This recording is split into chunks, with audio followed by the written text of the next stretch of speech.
68 пратеници ја погазија волјата на народот, но и сопствената резолуција, која едногласно ја донесоа пред само една година. Обврзувачкиот документ кој беше донесен на предлог на ВМРО ДПМНЕ ги исцрта црвените линии за бугарскиот спор, кои не смееа да бидат поминати.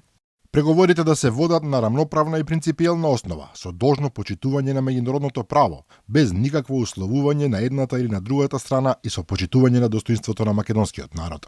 Во неа стои дека владата и сите државни органи мора безрезервно да ги почитуваат сознанијата на македонските општествени, хуманистички и културолошки науки во врска со автохтоноста на македонскиот народ и неговиот историски, јазичен, културен и религиски континуитет. Во делот за јазикот и идентитетот пишува дека се уважуваат сознанијата, утврдените факти, усвоените теории и емпириските истражувања на современата светска славистика, лингвистика и историографија.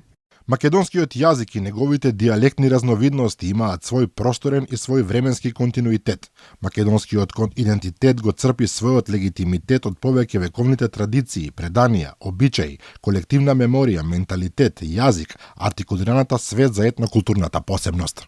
Документот наречен Резолуција за утврдување на македонските државни позиции во контекст на блокадите на европските интеграции ја обврза владата и државните органи на безусловно почитување на слободно изразената волја на македонскиот народ, неговата етничка и духовна посебност, како и почитување на меѓународните конвенции и повелби за човековото право на самоопределување.